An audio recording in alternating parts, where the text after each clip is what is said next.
Welcome to Alaska Weather, a production of Alaska Public Media and the National Weather Service, Alaska Region. Produced and broadcast daily from the studios of KAKM, Alaska Weather provides complete forecasts, public, marine, and aviation for all of Alaska. Alaska Weather is made possible by the following sponsors.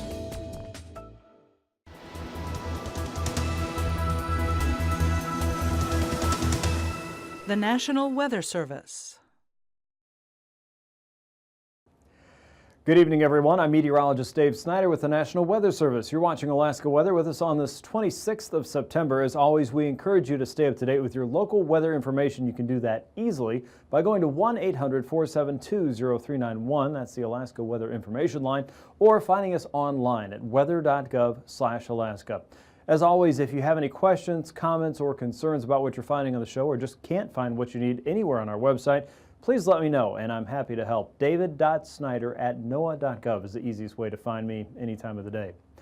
Here's a look at what's going on across the region. We're still watching some of the higher releases from the Glacial Dam Lake, exiting under the Snow River, and then eventually into the Kenai Lake region. They're around the Cooper Landing area.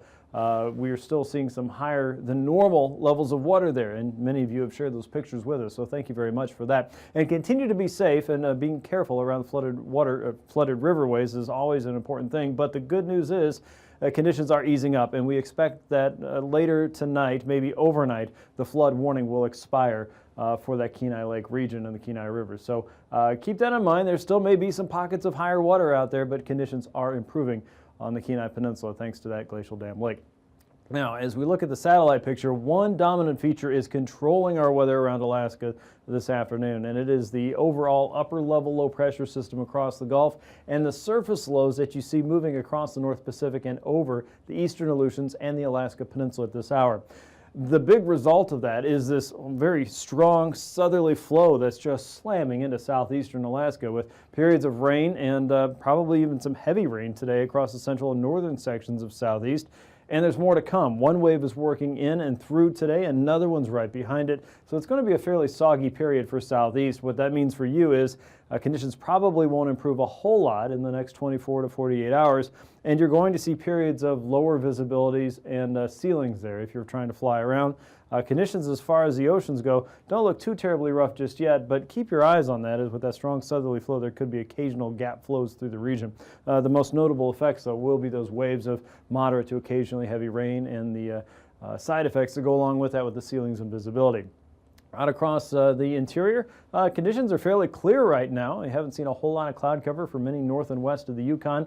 What does that mean for tonight? Well, there could be some areas of fog with that. We'll be watching for pockets of dense fog across some of the coastal areas as we head into the early morning hours tomorrow. And there's a chance that some of that could develop with the clearing that we see in place now and generally stable conditions across the interior later tonight and early tomorrow morning. So keep your eye on that and make sure you check on the latest conditions before you take off tomorrow. A look out west shows low pressure dropping south and west across the eastern Aleutians. That's stirring up some rain there across the central chain and places around St. Paul this afternoon. But for many, conditions are fairly quiet across south central, southwest, and the west coast. So use that while you can. We know that's a rare day when that happens in September. Up north, high pressure is keeping winds fairly light, but generally offshore for the North Slope this afternoon. Cold air is trying to push southward, and if that can move in just a little bit more, there's a better chance we'll see some dense fog in that region as we head into the early morning. Low pressure sitting across the central and eastern interior there, again helping to lock in that cool, dry, clear air for the Seward Peninsula and Norton Sound. But then we have low pressure across the northern Gulf at 993 millibars. That's focusing that southerly flow right up into southeast.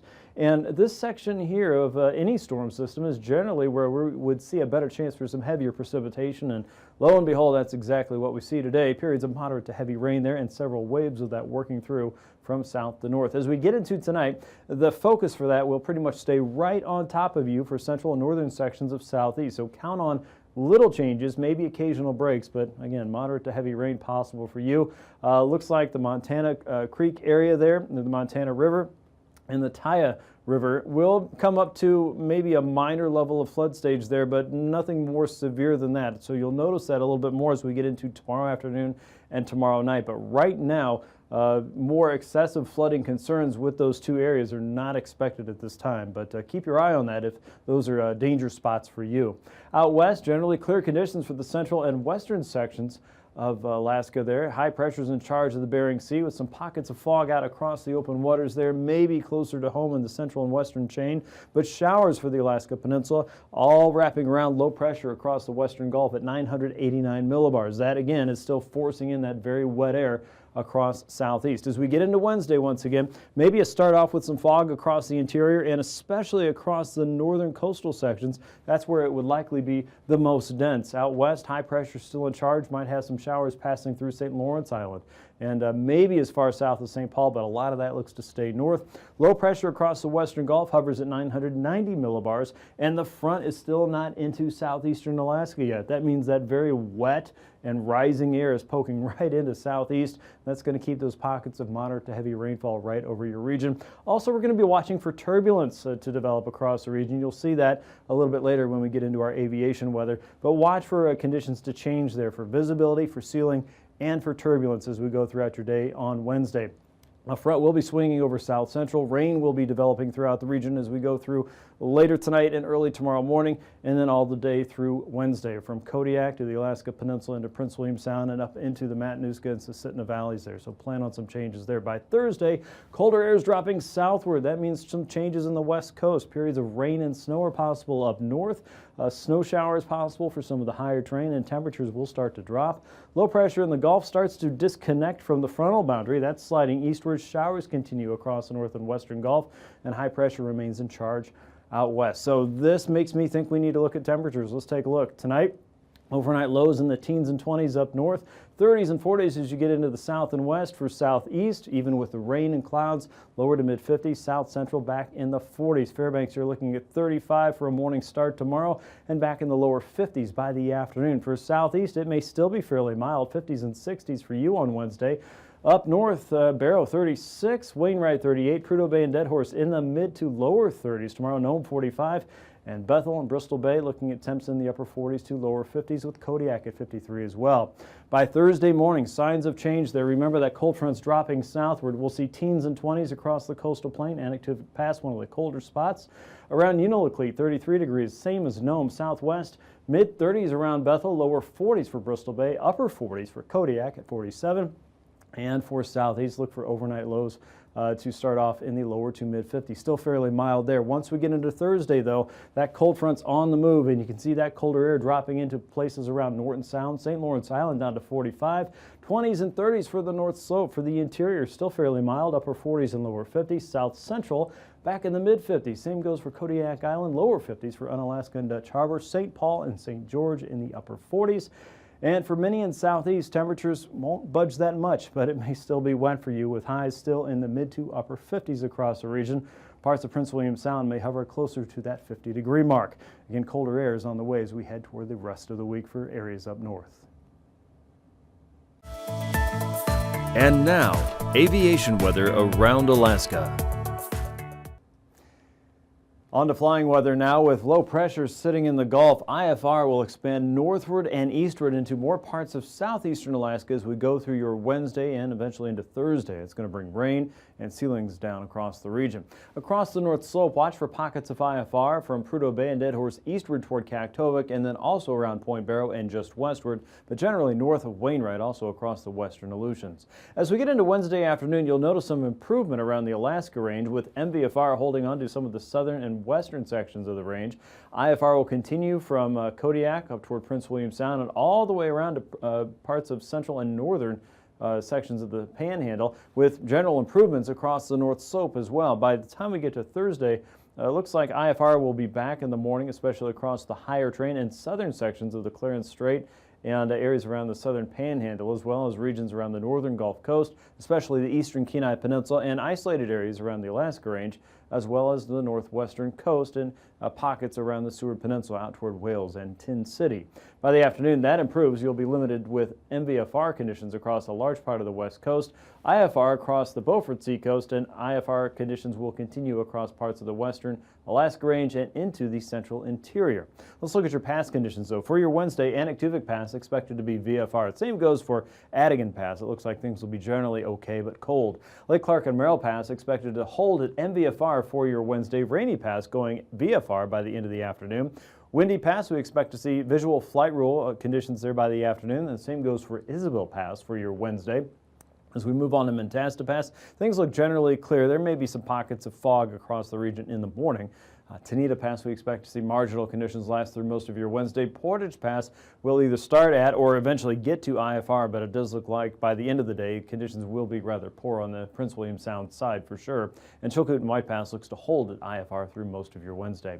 Freezing levels indicate that colder air is surging southward. Remember, low pressure sitting across the Gulf right now, and it has managed to warm things up across the eastern Gulf as well as southern sections of the Panhandle. Levels there are ranging from about 10 to 12,000 feet, but for the interior, levels are coming down 2 to 4, even 6,000 feet on the northern edge of the Alaska Range and the central interior. Out across the west, levels in the Bering Sea range from about 4 to 6,000 feet.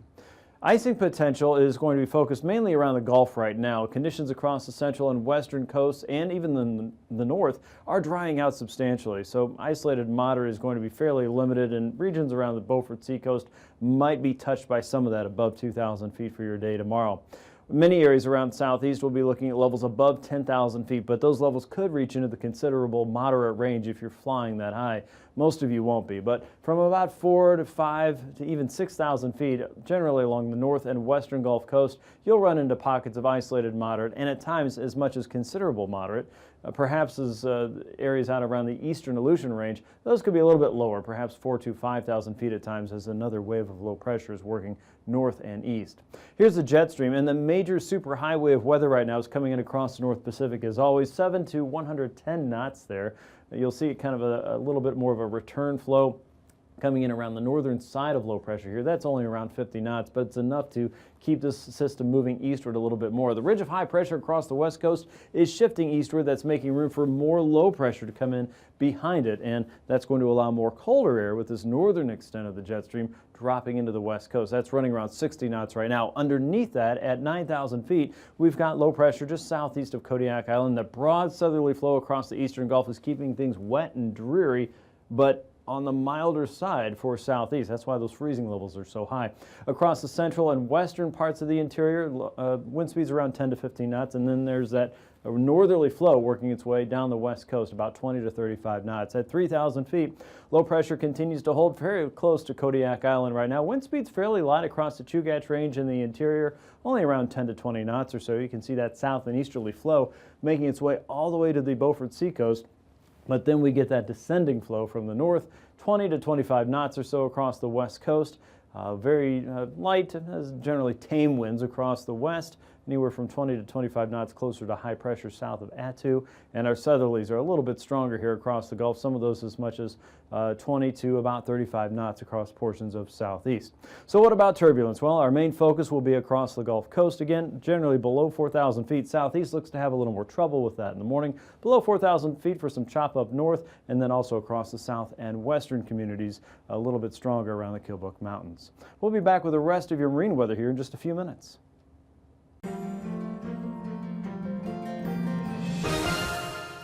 Welcome back to another edition of Alaska Weather Facts. I'm meteorologist Dave Snider, and joining me once again is Eric Stevens from the Geographic Information Network of Alaska, or GINA, based at the University of Alaska Fairbanks. Eric, welcome back to the show.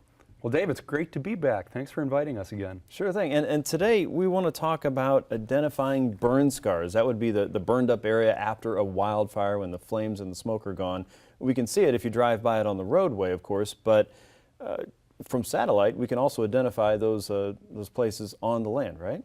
You know it. You know that expression, ouch, that's going to leave a mark? Yeah.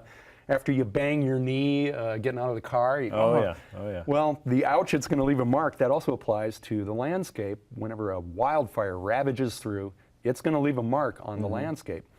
After a wildfire burns out, this is called a burn scar. Okay. And You can ask yourself, well, that's interesting. We can see a burn scar from space. Then the question is, well, why does that matter? Who cares? Yeah, fire's over. Right, the fire is over. We don't need to worry about this anymore. It turns out you kind of do, because burn scars are important. There's this old rule of thumb in the weather business that flood follows fire. The action of the fire in killing off the vegetation, in baking, kiln drying the landscape a little bit, can hinder the land's ability to absorb rainfall. So if you have a fire, especially if it's in complex mountainous terrain. This is classic in California. It can happen somewhat in Alaska too. You get a wildfire in steep, hilly, or mountainous terrain, rips off all the vegetation off the landscape. Then 6 months later, there's a big rainstorm, and you get a flash flood in that area. So flood can follow fire. That's why you got to know where the burn scars are. Secondly, a fire needs fuel to maintain itself. So if there's an old burn scar left over from a year or two ago, and then another summer later here in Alaska in the interior, it's a big wildfire season. If there's a fire advancing toward an old burn scar, well, guess what? That old burn scar is going to be tougher terrain for that new fire to get through because there's not as much fuel in that burn scar. So they almost act like a natural fire break. These are a couple of reasons why you need to know where those burn scars are. Alaska Fire Service has limited resources. They want to put their people and their equipment where it does the most good. They need to know, well, this is an area where there's no burn scar. We better put people here because that fire could really run.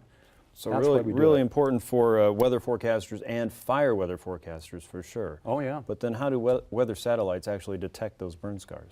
Good question. Thanks. Well, let's turn the Wayback Machine to the summer of 2015. That was a very active year. We've got a picture here taken up in the White Mountains. This is one of the fires in progress that summer, and if you look real close, you can almost see Frodo throwing the ring into the volcano there. So that's quite the vision.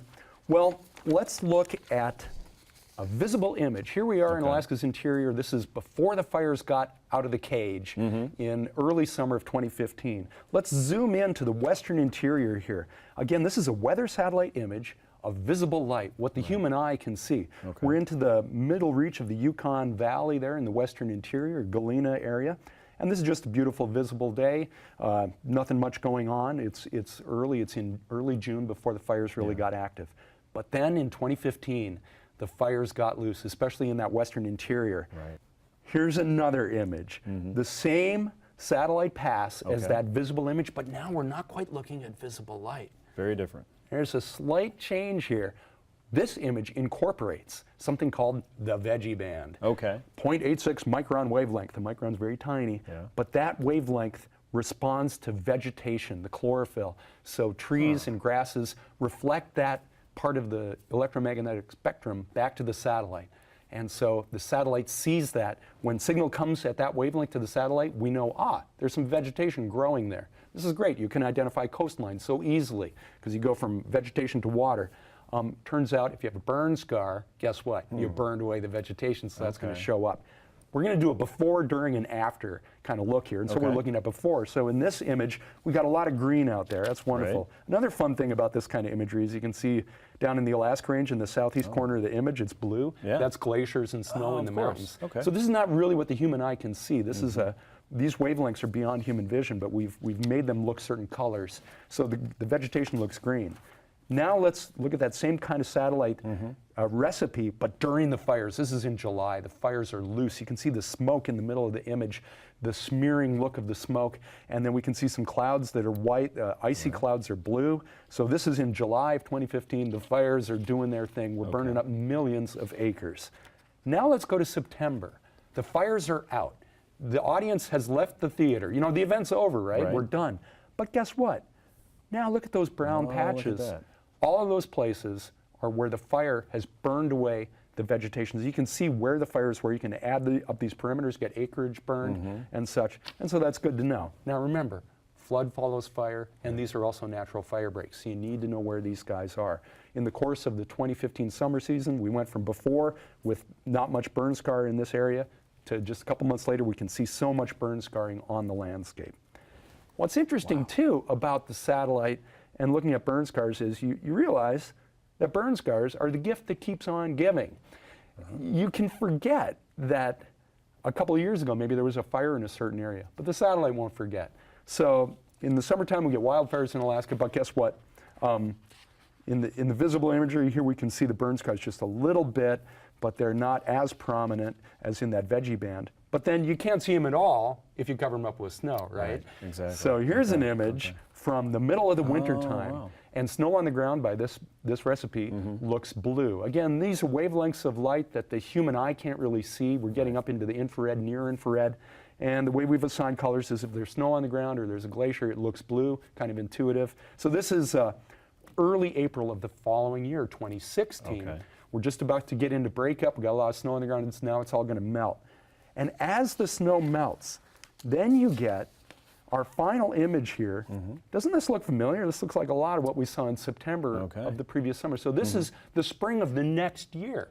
The fires themselves might not have overwintered, they're gone, but the fire scar does. And as the snow melts away, and then you have breakup, and then you have green up, whenever the leaves come out, the grass comes back, except in the burned areas, they're having a tough time because everything got burned off the previous year. So you can see these scars even the next summer, multiple years. It depends on what kind of vegetation there is. You know, some of the tussocky tundra grasses, they'll grow back really quick, but to get a forest to come back, that'll take much longer. So these burn scars, eventually the landscape will fill in the burn scar. It will heal itself, if you want to use that metaphor. But for the next few years, you can still keep track of these on satellite. And again, the reason we want to do that is that the burn scar can facilitate a flood, and it can act like a fire break. So there you are, the veggie band. tools. So if you're a weather satellite and you're looking at my bowl of vegetables here, you might be able to pick out which one's the pea, which one's the tomato, and which one's the carrot, and apply that information precisely to whatever it is you're working on there. That is really fascinating stuff that we have that capability from so high above the planet Earth, and Alaska for that matter. Yep, Eric? eat your veggies. Yes, definitely. I think I will. I'm hungry. Thanks so much for joining us again, Eric, and thank you for joining us for another edition of Alaska Weather Facts. We'll see you right here next time.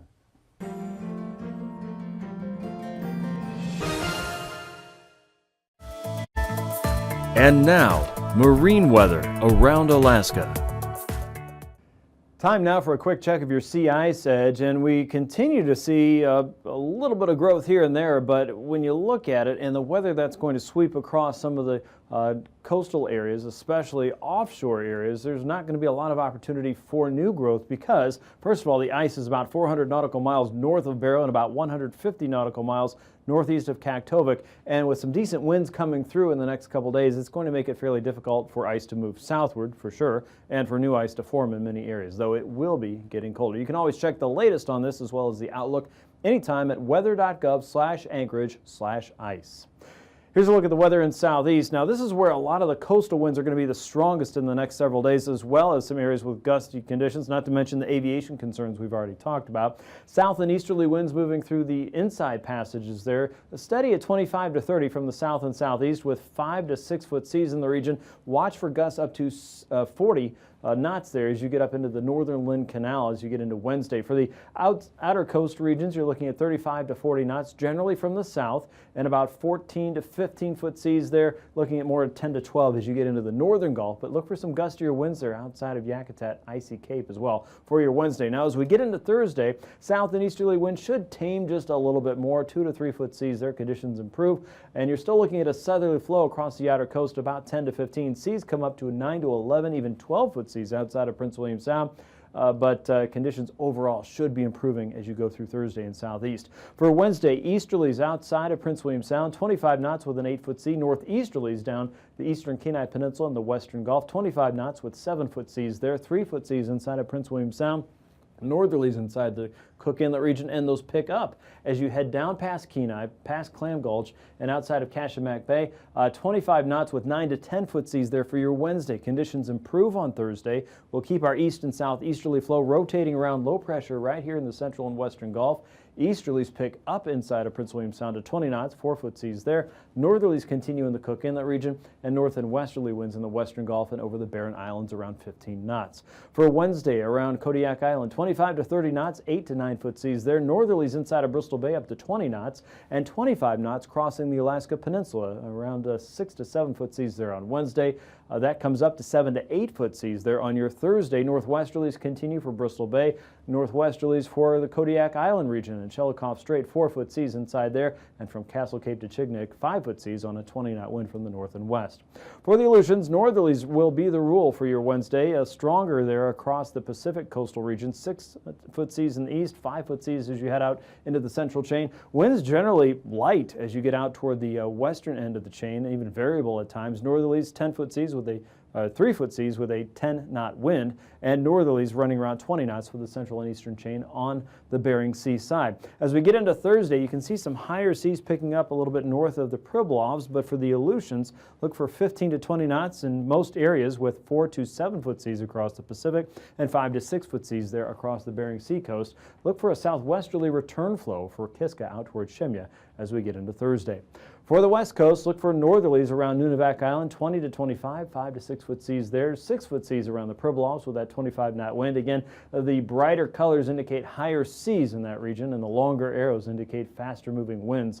As we get into Thursday, northerlies continue to build in. Remember, a cold front is dropping southward, so Norton Sound, areas around St. Lawrence Island, 20 to 25, and 3 to 7-foot seas will be building.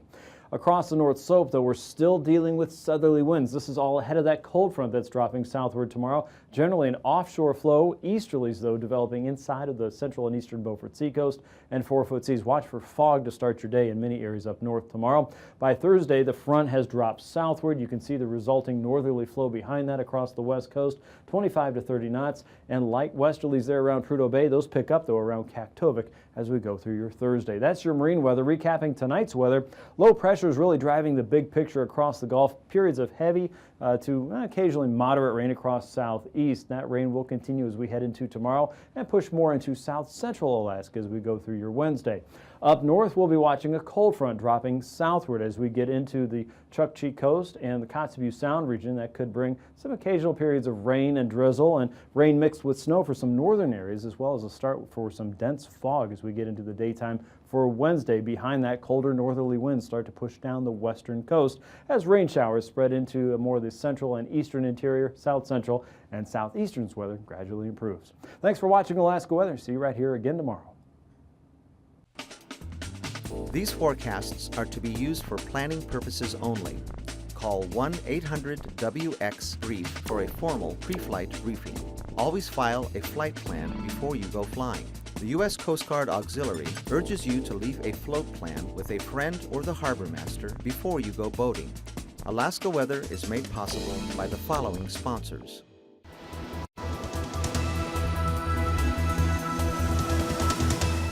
The National Weather Service.